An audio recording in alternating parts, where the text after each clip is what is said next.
Nous allons tout d'abord créer un nouveau fichier de configuration. C'est le fameux appsettings.json. Appsettings, hop. Alors, dans ce fichier de settings, on va lui mettre des clés. Le fichier de configuration va définir une section qui s'appelle mlmodel. Cette section, nous allons la définir pour toute l'application. On va créer un projet commun à toute l'application. Et dans cette section, nous créerons une propriété mlModel-FileOutput contenant le chemin du fichier de base de données du modèle qui sera généré, ainsi que la propriété folder rootpath image categories contenant les répertoires d'images pour l'entraînement. J'ai créé un répertoire output dans le projet et j'ai indiqué dans la configuration que le fichier de modèle sera généré à l'intérieur de ce répertoire. Donc, dans le répertoire common, ici, nous allons créer une nouvelle application, bibliothèque.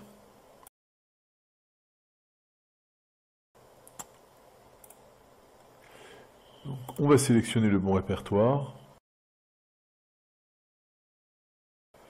Donc, core common, voilà, sélectionné. Et voilà comment nous allons l'appeler, common.application. Ok. Donc, ici, on va créer un folder et on va l'appeler configuration. Et à l'intérieur, on va créer une nouvelle classe, NLModel configuration. Cette classe représentera la section MLModel de notre fichier de configuration.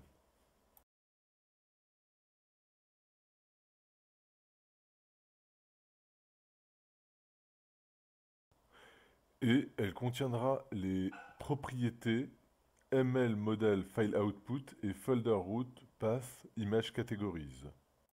Propriétés qui sont définies dans le fichier appsettings.json. Tous les programmes d'entraînement des classificateurs utiliseront cette configuration et auront une structure similaire. Nous ajoutons maintenant cette nouvelle dépendance, la Common Application, ici. Nous allons nous donner accès à la configuration. Ici, je vais créer une constante même pour avoir cette section-là. Ici, je vais créer un nouveau répertoire qu'on va appeler constante. Alors, constante. Et ici, je vais ajouter un nouvel item que je vais appeler comme ceci, appsetting section. Voilà. À l'intérieur de laquelle je vais ajouter ma section et rendre cette classe statique puisqu'elle ne contiendra que des variables statiques. Comme ceci. Voilà. Alors, si je retourne de l'autre côté, dans la partie programme, il devrait me le proposer maintenant. Le voilà. Le code que je vais ajouter maintenant, je l'ai pris du projet qui se trouve dans GitHub, des samples de ML.NET Machine Learning. Donc, si vous allez à cette URL, vous pouvez tout télécharger et vous pouvez étudier. Donc, dans les samples, le répertoire en fait se trouve dans Machine Learning Samples, Samples, C#, Getting Started, Deep Learning, Image Classification. Il vous explique comment ça fonctionne et il vous donne les codes pour réaliser un sample avec des fleurs. Tout est prêt à être utilisé.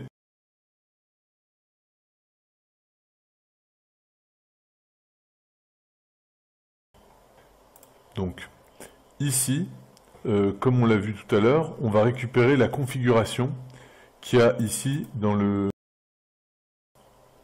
App Settings.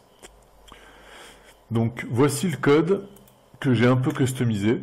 Alors, première erreur, il a besoin qu'on lui définisse une fonction pour qu'il puisse loguer les différentes images qu'il analyse. Voici donc l'implémentation.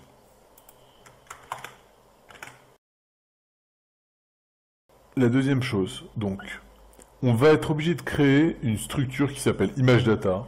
J'ai créé dans un répertoire Data Models la classe ImageData qui prendra en paramètre le path de l'image, donc c'est-à-dire son chemin, et le label, justement, le répertoire en général qui la contient, le nom du répertoire, la label donc sa catégorie.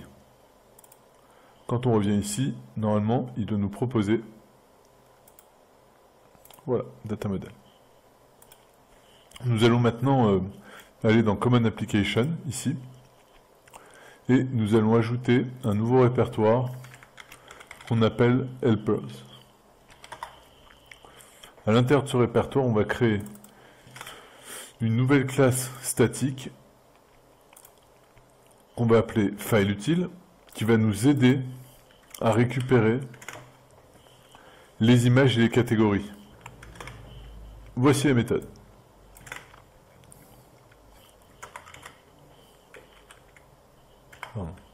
Hop, donc.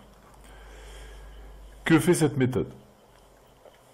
Cette méthode, ici j'ai oublié peut-être un petit point, virgule.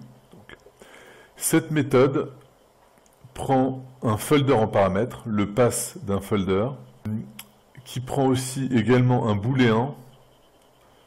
Ce booléen donc nous sert à savoir si on utilise le folder comme label, et c'est exactement ce qu'on veut, donc on lui passera à true. Au retour, cela nous retournera un enumerable, donc une liste qui contiendra des couples de ImagePath label. Première étape, on regarde justement dans le folder passé en paramètres. En l'occurrence, ce sera le Learn with Image. Dans les fichiers qu'il va trouver, on veut uniquement récupérer les fichiers d'extension JPEG, JPEG et PNG. Alors, on va avoir plusieurs fois à écrire cette extension-là, et ce que je vous propose, c'est de faire une constante pour ça et de créer une func statique. Statique, qu'on va appeler funcExtensions. Cette classe sera statique. Et qu'on va définir en fait un func. C'est une expression qui prendra donc en paramètre un string et qui retournera un booléen. Ce func prendra donc un string qui représente l'image path et retournera un booléen qui correspond à cette condition-là. Voilà. Cela nous permet d'écrire une expression alors beaucoup plus simple, en appelant le func et en lui passant directement en paramètre, ici le x, qui sera le fichier. Si user_folder_names label est égal à true, c'est notre cas, comme on l'a vu, eh bien, cela va retourner la liste de tuples entre les images path et justement le parent directory de l'image, le nom, son nom, c'est donc le label. Voilà. Revenons à notre programme, ici.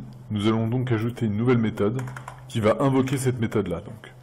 Cette méthode retournera donc des images data. Les images data, on avait vu que finalement, c'est l'image path et le label, donc la catégorie. Ici, on appelle cette méthode qu'on vient de créer avec le folder et useNameAsLabel égale true. Donc ça va nous retourner ces fameux tuples que nous avons vus, cette liste de tuples. Et en retournant ça, maintenant, on construit derrière une liste, une énumérable de images data que l'on souhaite récupérer. ici la méthode Evaluate Model. Alors, Evaluate Model, ça, je l'ai pris directement du site de Microsoft. Tout ce code-là, il n'y a pas de secret, hein, vous le retrouverez.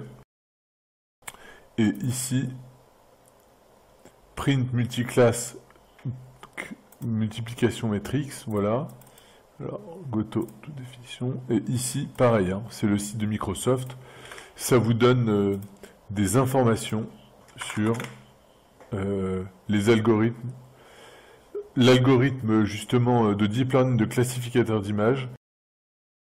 Est-ce que il a été suffisamment entraîné?